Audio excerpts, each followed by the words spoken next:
Let me show you how just one tiny clock error can ruin your entire signal. This isn't about bits or bandwidth. It's about when the sample is taken. Imagine watching a race car zoom past. You take a photo just a split second too late. The picture's blurred, or worse, you miss it. That's exactly what happens in an ADC or DAC when jitter hits. This system relies on clock edges happening at just the right time. But absolute jitter causes those edges to drift, early or late, even by just a few picoseconds at gigahertz speed. That's a big deal. Your ADC might sample the wrong voltage. Your DAC might update the waveform at the wrong instant. The signal gets distorted. The noise floor rises. Your signal-to-noise ratio drops, and your high-performance system suddenly sounds or looks broken. All because one clock edge was off. An ADC is like a high-speed camera taking snapshot of a moving voltage. Every snapshot must be timed perfectly.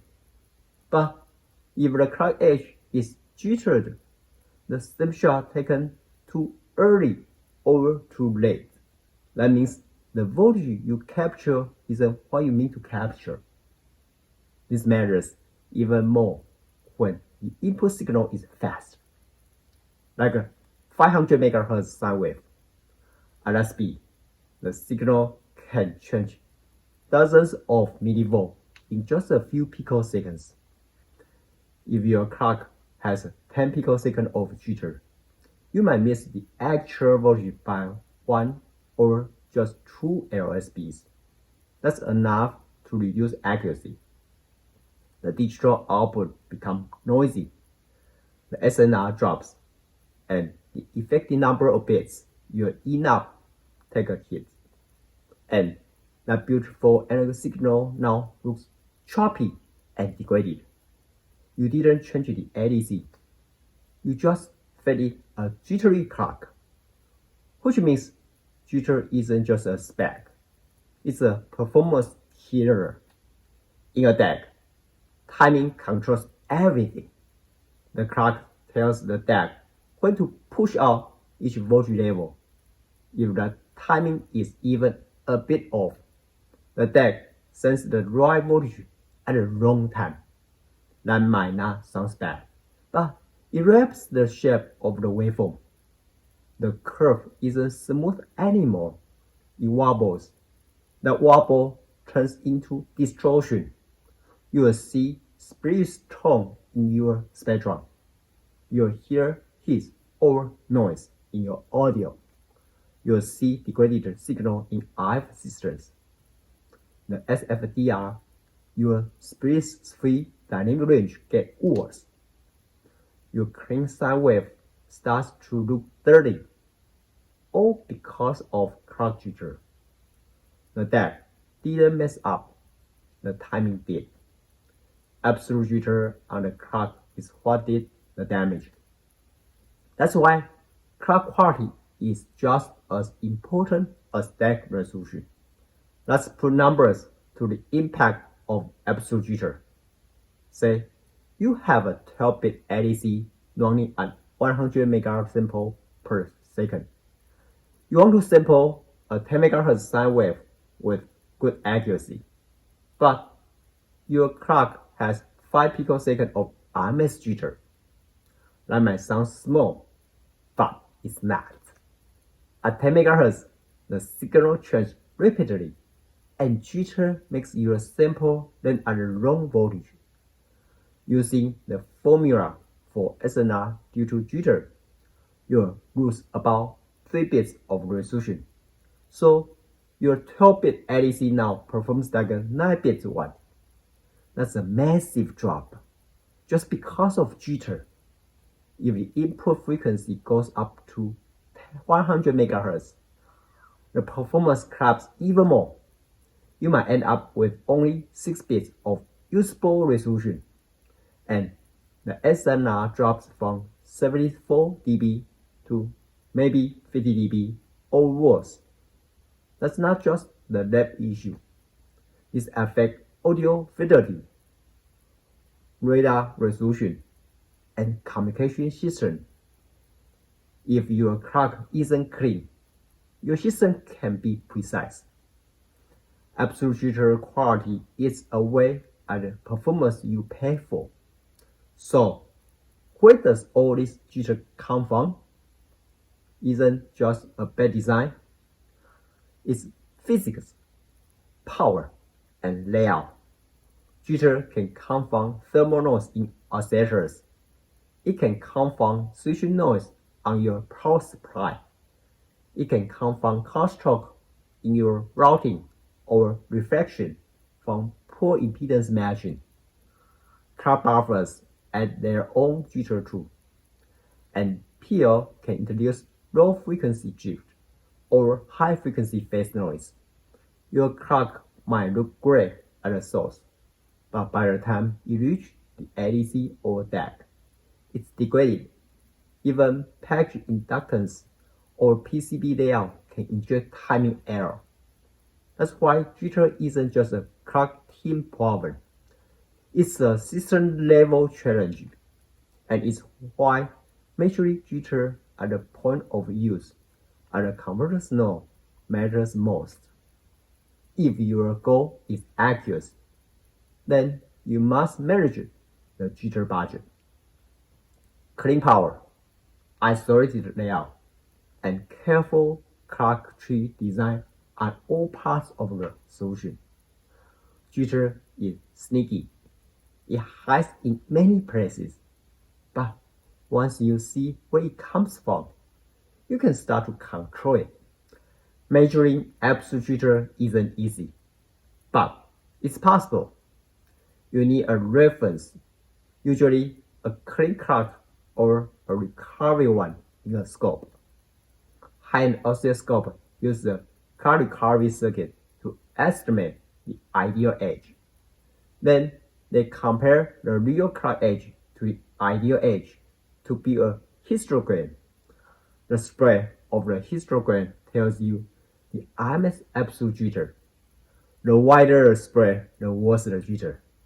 Another way is the phase noise measurement from the frequency domain. By integrating phase noise across bandwidth, you get equivalent jitter. Both time domain and frequency domain method tell the same story. How stable is the edge? And how repeatable is the sampling moment? This is what matters to ADC and DACs. Tools like Jitter Analyzer, Spectrum Analyzer, and high-speed scope are your best friend here. But don't forget, in circuit monitor that I-diagram sampler over PO cleanup blocks. The better you measure it, the better you can fix it. Jitter can be hide from a good measurement. If jitter is the enemy, then clock design is your first defense. Start with a low jitter oscillator. A crystal is usually the best reference clock. Use clean power supply. Noise on VDD means noise on the clock. Isolate your clock generator from noisy digital blocks. Keep analog and digital grounds separate when possible. Now clock trace away from the fast data lines to avoid coupling. Use differential signal for clocks to reject common mode noise. Add termination to prevent reflection. Avoid long, wandering routing trace. Short and direct is better. Use PLs with good loop filters to clean up clock jitter. But don't make the loop bandwidth too narrow. You will react too slowly to filter out the VCO noise. If you are distributing clock across board, use low jitter buffers, and always check the clock at the converter, not just check at the source. In short, treat your clock like a signal path. Protect it, buffer it, and measure it. You'll get better enough, better SFDR, and cleaner results across your entire system. Let's zoom out and look at the big picture. You build a beautiful high-speed system, high-resolution ADC, fast DAC, precision IF, but if the sampling or update moment is off by even a little, everything breaks. That one clock edge determines everything. What value you capture and when you update. That's why absolute jitter is so important. It affects every sample signal, every energy construction, every spectrum. It's not just a number in the datasheet. It's a shadow on your waveform. Your enough, your dynamic range, your distortion, they are all riding on timing. Real systems suffer from real jitter, and real performance losses show up in real scopes. Not just simulation, but once you understand where the jitter hits, you can fight back. You can measure it, model it, and minimize it. Jitter-aware design makes invisible visible. And once you control jitter, you unlock the true potential of your converters. It all comes down to one edge, and whether it ends right. Here are the summarized images showing you the bottom line in ADC and DACs. Timing equals accuracy. Absolute jitter means your sampling or update moment is off. And when the moment is off, the value is wrong.